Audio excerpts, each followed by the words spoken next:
Hello everyone, and welcome to another video. The machete needs very little introduction. It's gotten a bit of a bad rap as, well, a murder weapon from some films, but in reality it is a very useful tool for both survival and just general outdoor use. However, if you're just getting one, or dusting off the old one in your tool shed, you might really not appreciate how good of a tool it is. You'll take a look at it and say, well, it's a very large knife, so it does knife things, only bigger. And you might even know that it's sort of an axe-knife hybrid and can do, in all honesty, axe things quite a bit better than it can do knife things. Now, while none of that is specifically dead wrong, it really sells short the machete's use as a multi-purpose tool. So I figured in this video I'd showcase a bunch of different ways to handle the machete to achieve certain effects. Now let's talk about the machete in general first. Now if you're just buying one, you're going to want to get a carbon steel blade. Now that's not the most essential thing. You'll also see where I got this from. I actually would recommend this company because they make them relatively inexpensively. I think this is the military version as well, standard code or whatever. But what's good about these, I digress, is that they're made to be abused, essentially. They are cheaply made, but with a lot of performance. They have to be, otherwise they would break under the intense stress of being used. Now, how good is this blade at dealing with stress? Well, I'll first show that how good of a spring it is.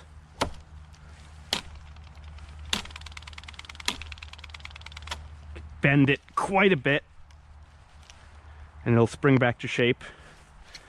Now let's talk a bit about the different parts of the blade. So there's the handle, this unsharpened part, which is the ricasso. Actually probably goes up to here, but this is sort of like a safety marking.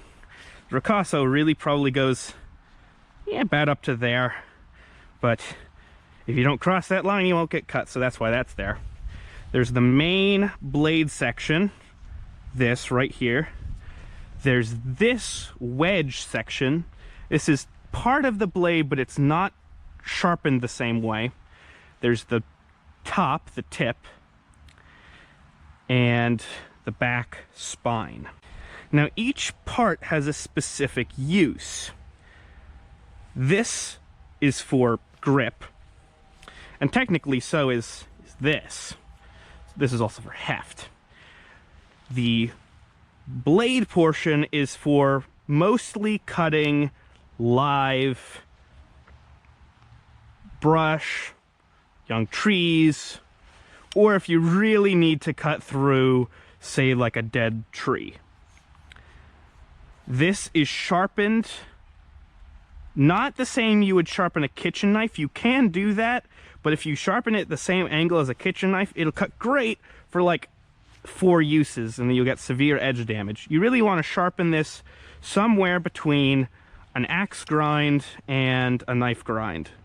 This is probably sharpened too shallow for most people, but I sharpen this regularly, so I don't mind too much.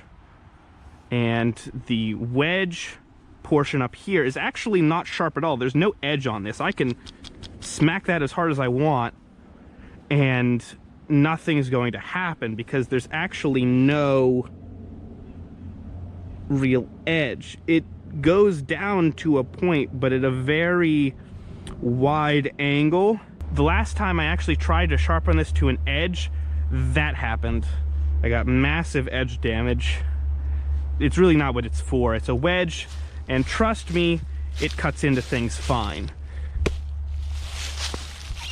Rotted wood, so that's not a very good example, but hold on, there's a good log. It does its job. Now the next part is the tip, and this is actually quite rounded, and that's intentional because, again, you're seeing a theme here. The parts that are doing really heavy work against hard things aren't sharpened that much, and they shouldn't be. The hardness of the metal is enough to break most things. The heft carries the wedge through logs, and the tip, which I would use for picking through ice or digging, rooting around, any of that sort of thing. You really don't want to use it against rocks. That's not a good idea. But you really don't need a sharpened part for that. All you have to do is use the natural hardness concentrated on a point to break up the ice or anything like that. This is probably the least useful thing, but it is still useful. And the back spine is the unsung hero of the machete, because the back spine saves me a lot of sharpening on the blade. It essentially has the same function as the blade, except it's for dealing with hard, brittle things. The kind of things that would break instead of be cut anyway, and they would cause a lot of edge wear and tear. So the back spine is for, say, this. I don't need to cut that, it breaks anyway. Now, once you get down to stuff like this, you might want to use the edge, but you really want to use the edge as little as possible. You really want to use the spine as much as you can, because you don't have to sharpen this. I've hit this on all sorts of things, and if it gets a little damage here and there, that's no issue. This needs to be sharpened regularly. If it's not sharpened regularly, it doesn't do its job. Alright, so now let's talk about some ways you can hold this. Now, you can do the standard hammer grip. This is really for when you want a lot of power and you're not too concerned about where your edges align. So if I wanted to hack through this, I just, go to town on it. I don't need a specialized grip for that. Now, if you want to maintain your edge alignment, there are two grips you use. The first one is to choke your thumb up here. Now, I don't need to tell you why you don't want to go swinging this at anything hard with your thumb right there. It's just going to really injure your thumb if you hit it wrong. If you're going from the left side, you want to use this. If you're going from the right side, you're going to want to use this grip. Now, why is it different for left or right? Well, if I try to go right on this, my arm's in the way, or my body's in the way of my arm. It gets stopped, and it doesn't work all that well. And trying to go from down here just doesn't work, whereas this is fairly easy. And vice versa, you have to rotate your body quite a lot with the other grip. So that's the two-handed grips, I would say.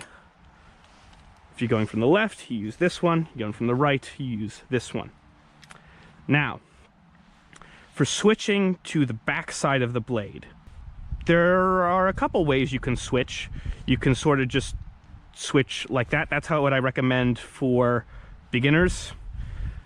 But if you're feeling a little adventurous and you're in a controlled environment and you're not prone to accidents, you can do this. See how the blade switches sides each time I flourish it. So the way you do this is, if you can see, the inside between your pointer finger and your thumb is a semicircle. It's a half circle, 180 degrees. If you can force this down and rotate it along, it should flip 180 degrees, which puts you to the back spine of the blade.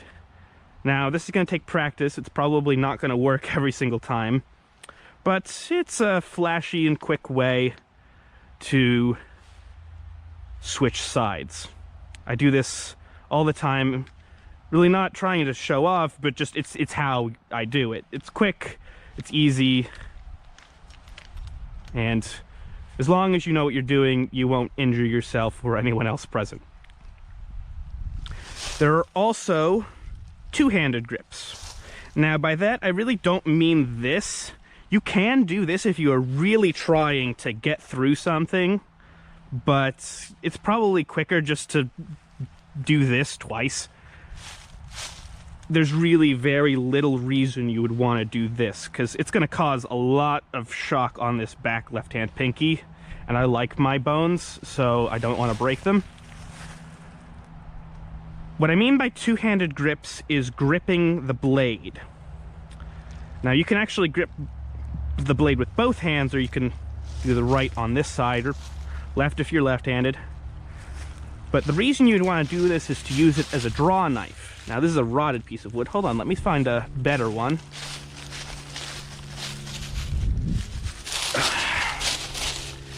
Now, if there was, say, snow or everything was wet and you wanted to gather kindling for a fire, what you can do is shave like this.